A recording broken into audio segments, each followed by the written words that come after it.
made up my mind, not another day. You're on borrowed time, let me get away. Yeah, I'm running, yeah, I'm running. So love me or leave me, I'm standing alone. Can't shake a feeling that lives in my bones. Lie to me, tell me you wish that you could, but nothing you gave me is worth what you took. 'Cause baby, when I'm gone for good.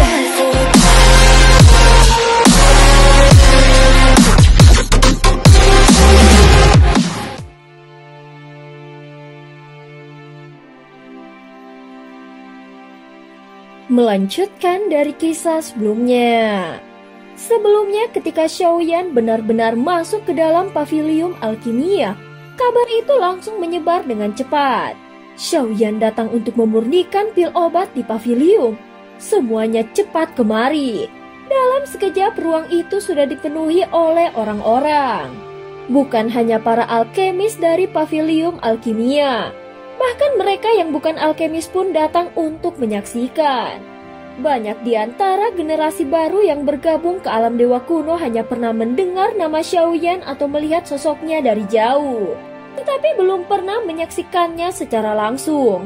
Mereka pun tidak berani menyebut namanya secara langsung, melainkan memanggilnya dengan penuh hormat sebagai yang mulia.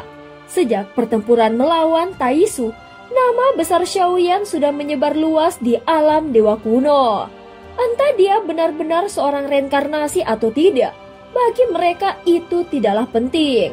Yang jelas Xiaoyan sangat kuat. Para alkemis pavilium alkimia, kali ini aku datang hanya untuk meramu beberapa jenis pil. Mungkin hal ini akan memberi sedikit pencerahan untuk kalian semua. Prosesnya tidaklah mudah, tetapi aku yakin kalian akan memahaminya. Semoga kalian bisa menjadi lebih kuat agar kita bisa bersama-sama menjaga dunia ini, ucap Xiaoyan. Tujuannya sangat jelas. Dia ingin mencetak lebih banyak generasi baru dan menumbuhkan alkemis berbakat. Karena bila suatu hari dunia sensi harus berperang dengan Taisu, maka yang bertarung bukan hanya para ahli puncak tetapi juga kekuatan generasi penerus. Selain itu, pil adalah hal mutlak yang dibutuhkan di dalam pertempuran.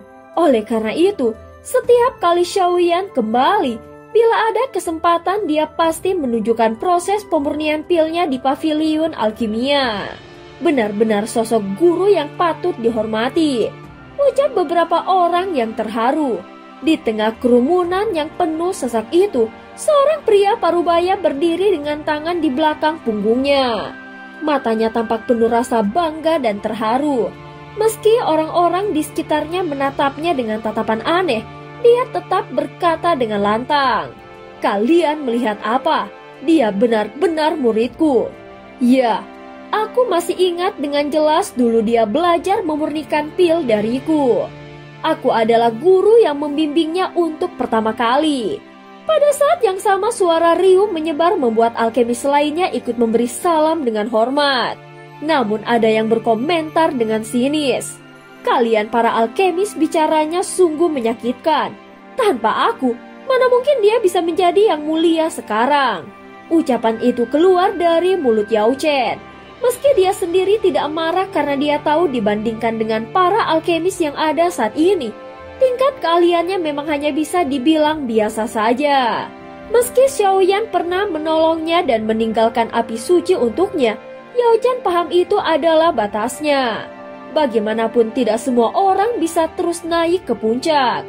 Dia menyadari hal itu tetapi tetap mencintai alkimia sepenuh hati. Apalagi kini di dunia sensi, skala besar peramuan pil terus dilakukan terutama untuk kebutuhan perdagangan dan pemulihan. Dia tahu betul bahwa semua ini adalah persiapan untuk perang besar yang akan datang. Pelan-pelan dia menenangkan pikirannya dan mulai tenggelam dalam perhatiannya. Murid yang dulu dia ajari kini berdiri di depan matanya. Dia tampak melakukannya dengan sepenuh hati, penuh kesungguhan dan memurnikan pil dengan teknik yang luar biasa. Semua sudah berbalik. Sekarang Yao Chen yang menjadi penonton dan terkagum-kagum melihat muridnya. Dia menyaksikan dengan penuh rasa bangga sekaligus rendah hati.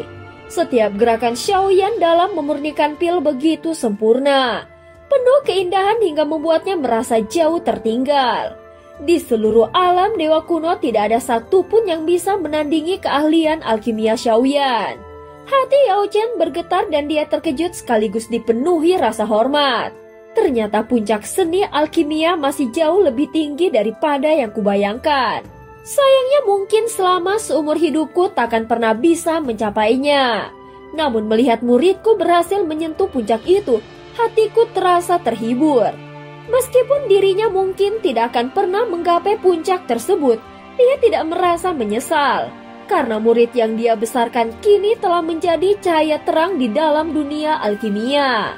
Sebagian besar waktunya tenggelam dalam dunia alkimia. Setiap gerakan tangannya memunculkan teknik pemurnian yang semakin halus dan mendalam. Bahkan di antara proses itu terpancar cahaya keemasan yang berkilauan. Di hadapannya berjejer bahan obat langka yang tak terhitung jumlahnya. Kali ini yang hendak dia murnikan bukanlah pil Yin Yang Zimu, melainkan pil tingkat dewa dan iblis. Sebuah obat dengan tingkat kemurnian yang hampir sempurna. Di dalam pavilium alkimia, cahaya api memantul ke segala arah sehingga menyulut suasana panas yang menegangkan. Berkali-kali Xiaoyan menyempurnakan proses pemurnian hingga akhirnya terdengar sorak-sorai takjub dari para alkemis yang menyaksikannya.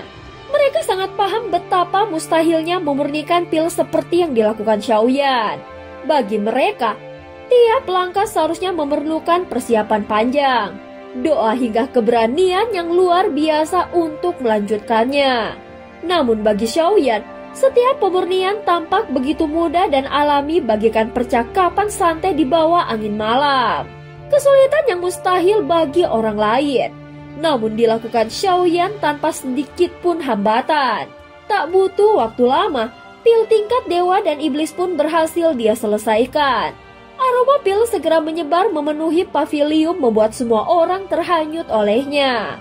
Pada saat yang sama, api di dalam tubuh Xiaoyan meledak keluar dan berkobar seperti matahari yang hendak menelan dunia. Jika kalian bisa memunculkan api bawaan masing-masing lalu mencampurkannya dengan sehelai asal api dari tubuhku, maka itu akan membantu kekuatan kalian berkembang, ucap Xiaoyan dengan tenang. Mendengar itu para alkemis segera duduk bersila. Mereka menyalurkan kesadaran untuk menyerap asal api Xiaoyan agar api bawaan mereka bisa lebih kuat. Xiaoyan memang memiliki 4 jenis api, namun salah satunya yakni api pemusnah justru seolah tertidur di dalam tubuhnya, tanpa perlawanan dan dia pun tidak bisa menggunakannya. Hal ini membuat Xiaoyan merasa aneh, namun dia menyadari bahwa untuk mengendalikan api itu, dia harus menemukan metode yang tepat. Meski begitu, proses alkimia tidak berhenti. Dia terus meracik beberapa pil tingkat dewa dan iblis, hingga akhirnya dia mengeluarkan bahan langka yang telah dipeliharanya di ruang limpu. Dengan bahan-bahan itu, dia mulai meracik pil kembali ke ilusi mimpi. Pil ini memiliki arti yang sangat dalam. Xiaoyan bahkan ingin menelannya sendiri, karena pil ini memungkinkan seseorang merasakan kembali potongan memori yang samar dan membangkitkan kenangan di dalam dunia mimpi yang terasa begitu nyata. Bisa melihat tempat yang pernah dirindukan, bisa bertemu dengan orang-orang yang telah lama tiada. Inilah alasan mengapa pil tersebut memiliki nilai yang sangat tinggi. Kultivasi adalah jalan kesepian yang begitu panjang seakan menantang waktu yang abadi. Dalam arus sungai waktu yang tak bertepi, jarang ada yang ingin menoleh kembali untuk menatap orang-orang yang pernah mereka cintai. Namun di dalam hati Xiaoyan, dia ingin sekali melakukannya. Meski hanya di dalam mimpi, namun dia ingin bertemu kembali dengan ayahnya, kedua kakaknya, dan orang-orang yang pernah dia sayangi. Meskipun garis darah klan Xiao masih terus berlanjut, namun mereka tetaplah darah dan keluarga sejatinya. Sayangnya ramuan untuk membuat pil kembali ke ilusi mimpi sangat mahal dan sangat sulit ditemukan. Hanya karena dia memiliki ruang limpu tempat di mana bahan obat itu bisa ditanam ulang sehingga dia mampu meramunya. Tanpa itu maka untuk mengumpulkan bahannya saja akan membutuhkan waktu yang tak terhingga. Setelah beberapa saat, akhirnya Xiaoyan berhasil menyelesaikan 2 butir pil. Satu dia simpan untuk dirinya sendiri dan satu lagi dia niatkan untuk diberikan kepada sang ratu. Dia pasti ingin sekali bertemu dengan seseorang yang dirindukannya. Sambil melihat pil di tangannya, Xiaoyan bergumam pelan. Kemudian dia menyimpan kedua pil itu di dalam botol khusus yang ditempatkan dari botol giok es 10.000 tahun. Karena di leopard ini benar-benar tak bernilai, maka tidak ada yang tahu pil apa yang baru saja dimurnikannya. Namun semua bisa merasakan kekuatan luar biasa yang terkandung di dalamnya. Walaupun Xiaoyan sudah memurnikan 2 jenis pil, namun pemurnian terpenting masih belum selesai. Pil selanjutnya yang akan dia racik adalah yang paling krusial. Bahan utamanya memang bisa ditanam ulang, tetapi proses pertumbuhannya memakan waktu yang sangat lama. Banyak bahan lain bahkan tidak bisa ditanam sehingga hanya ada satu kesempatan untuk memurnikannya. Itu adalah pil Yin Yang Zimu. Efek pil ini sangat menakjubkan. Siapapun yang menelannya dapat memadatkan 2 tubuh di dalam dirinya sendiri, seolah memiliki 1 nyawa tambahan, dan dengan itu peluang serta perubahan dalam pertempuran akan meningkat berkali lipat. Namun bahkan Xiaoyan sendiri tidak berani memastikan apakah dia bisa berhasil memurnikannya hanya dalam 1 kali percobaan. Pada saat ini di antara kedua tangan Xiaoyan bermunculan bahan obat yang tak terhitung jumlahnya. Bagaimanapun, bahan pil yang hendak dimurnikannya kali ini jumlahnya meningkat lebih dari 2 kali lipat dibandingkan sebelumnya. Namun dia tidak langsung memulai proses pemurnian pil. Tatapannya terhenti sejenak meneliti satu persatu bahan di hadapannya. Dengan begitu banyaknya bahan, kemungkinan kombinasi dan penyatuannya mencapai puluhan ribu cara. Satu langkah saja keliru, maka sudah cukup membuat pemurnian pil ini gagal total. Saat berikutnya Xiaoyan mulai memilah-milah bahan itu. Setiap bahan obat memiliki ketahanan terhadap panas api yang berbeda. Ada yang harus dibakar dengan suhu tinggi. Ada pula yang justru rapuh dan mudah untuk hancur. Beberapa di antaranya bahkan terkenal sangat sulit diproses seperti sisik naga dan benda bertanduk tajam. Bahan-bahan itu memerlukan waktu ekstra untuk dilebur terlebih dahulu. Bagi Xiaoyan, pil ini bukan sekedar ujian keterampilan alkimia.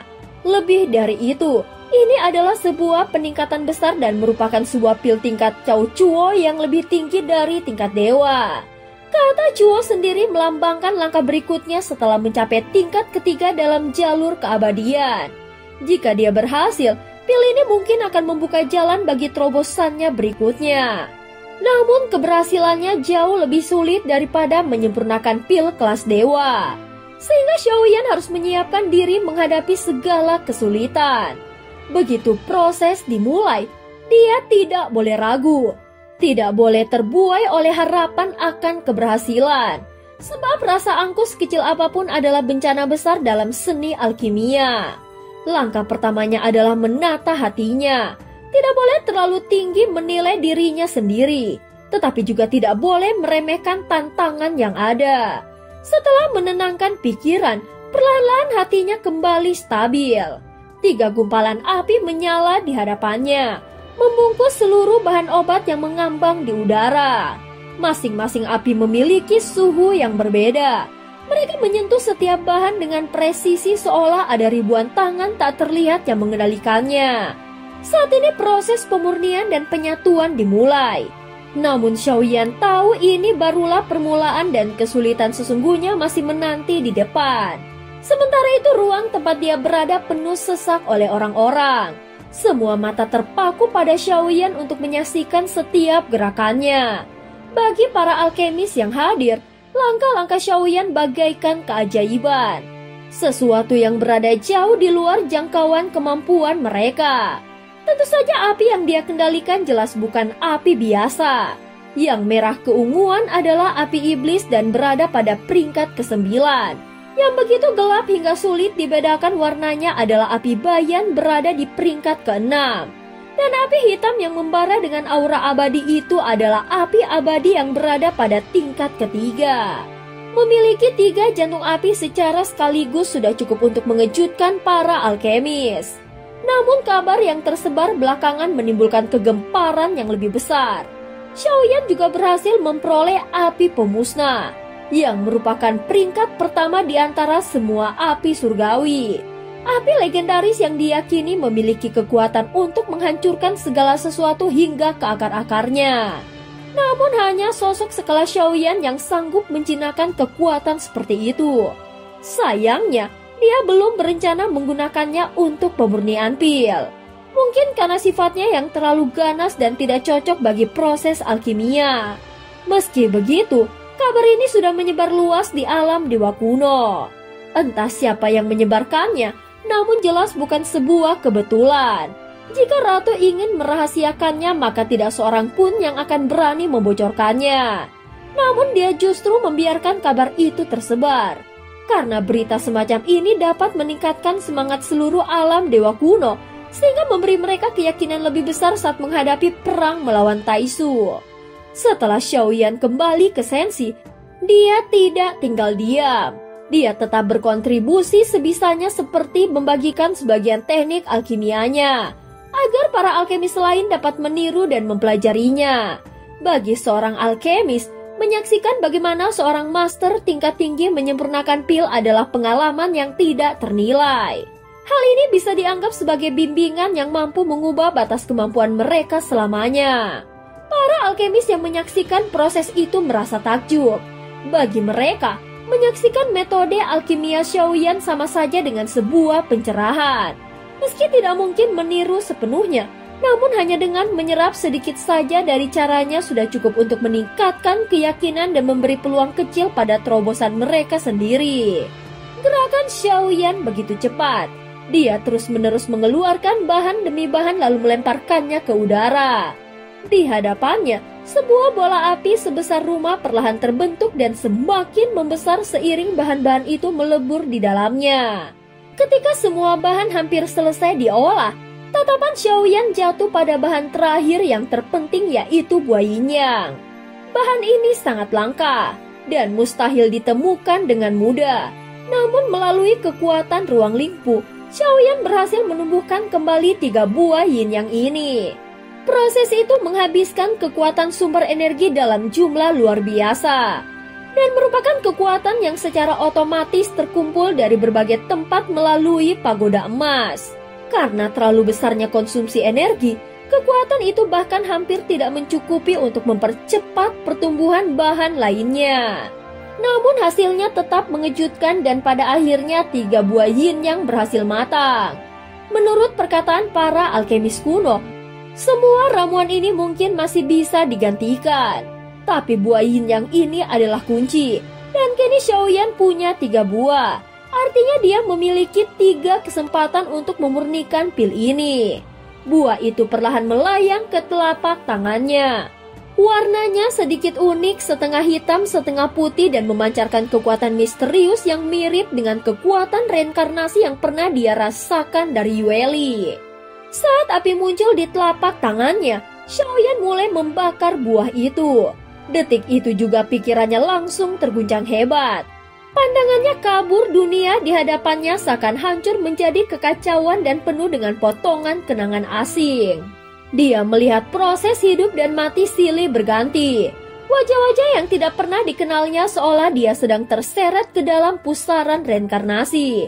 Namun dengan kekuatan jiwanya yang luar biasa, dia berhasil memutus pengaruh itu dalam sekejap. Namun buah yin-yang yang ada di telapak tangannya mulai bergetar hebat, berusaha melarikan diri dari kendalinya. Berani-beraninya kau mencoba kabur dariku. Patuhlah dan jadilah obat. Suara Xiaoyan terdengar bergema dengan dingin. 3 jenis api yang berbeda langsung menyala secara bersamaan membungkus buah itu sepenuhnya.